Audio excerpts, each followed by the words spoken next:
welcome to 6 Minutes with Us. It's just me today because I decided that this show would be a lot better if it was just me.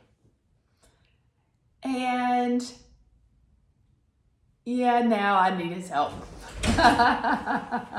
He always wants to play games. Like he's like, hey, let's start this out with me coming in. And I'm like, no, let's just do it the exact same way that we've always done it. And this is why relationships end. And this is also why God says what? It's very difficult for who to enter heaven. He said, be what? Childlike. And I am the example of childlike. I'm the one that spontaneous. You're so... No, you always want to switch things up. Consistency is key. And I also think less is more sometimes. So, let's just keep it simple. Let's not, switch it up. People know what to expect. People like knowing what to expect. You don't always have to switch things up. If you've got a good thing, I tell you this all the time, but, when you go to a restaurant,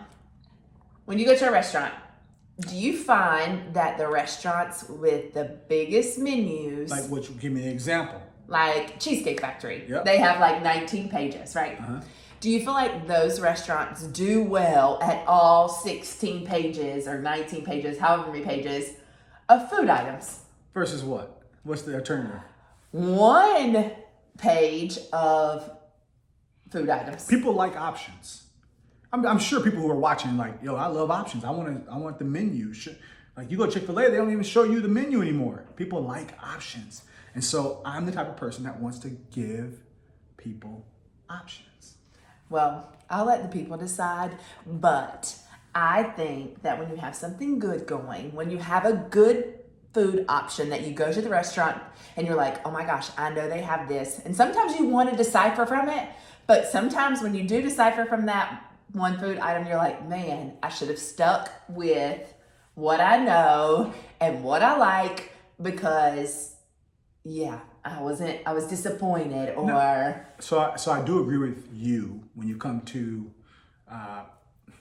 being consistent and knowing what you're getting. So I do agree with that, but I love changing things up. Okay, no, you don't, because tomorrow I tell you, hey, your gym is closed, right? That's different. Okay, Hold on. Exactly. Hold on. He likes the same gym because he likes the machines. He knows where they at. He knows who's going to be there at a specific time. Keep going. He knows. Oh, yeah, it's my community. Don't, listen, hold on. Yes, can I pause this video? No. Don't bring up my gym, okay? See, I knew it. I knew how to get you. She knows. What about your gym? You want to go to a different gym? No, I'm not going to a different gym. I like consistency. I told you to, hey, let's just stay where we're at. Let's just start this conversation like we used to. First of all, I just went to a different gym yesterday. Did I not? Did I not go to a different gym yesterday? I told you that. I posted it.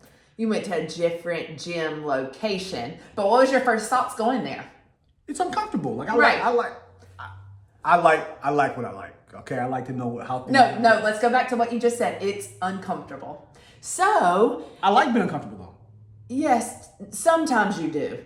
Sometimes you don't. No, this is a great topic. So I like being uncomfortable when it comes to new things. I don't mind that. But when it's something to do with who I am, my identity, and those kinds of things, I know what I feel. So then when you come in telling me something different, I'm like, that's not I disagree with that. If you're going to an event and you don't know what people are wearing, who's going to be there. How many times do we we're going somewhere and you're like, well, who's all gonna be there? Give me the details. And what's the space look like? How many times have you just not told me? Wrong, not uncomfortable. You do not like uncomfortable. Are you done? Okay, go ahead. So you won't tell me details. We'll get there and I'm dressed in a suit, but it's a beach party. Hey, I didn't ask any questions. Hey, did you ask them what the kind of party? No, I'm just gonna show up. How many times does that happen for us? No, we're not doing that. But we just had this conversation. We walked out of the house earlier today and you were like, is that what you're wearing? And I was like, yeah. And I don't think you were saying it from a derogatory standpoint. You were just like, hey, is that what you're putting on? And for me, when I'm off, leggings, sweatshirt, hair sometimes done, hair sometimes not done. So just for people who are watching, is this done or not done? No, okay, just so they know. But I was like, show up for you. Show up, whatever that looks like, in every room that you're in. Does it matter what you're wearing? To some people it will, but I think for the wrong people, So you I love that you're venturing into this conversation because it's really important for so many people.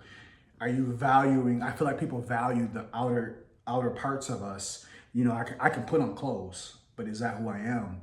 And I grew up with that. Like that was a real big problem in our community. And so sometimes it's like, yo, am I dressed appropriate? Because I remember being that little boy and getting teased, and I'm like, yo, I'm not going through that. But obviously, as an adult, I don't care to that level. So I do understand what you're saying. but we talk about this break childhood trauma because, like, how many of us are holding on to something? You called me earlier, Judge Big Head. I was called that in the 3rd grade. I still hold on to it to this day.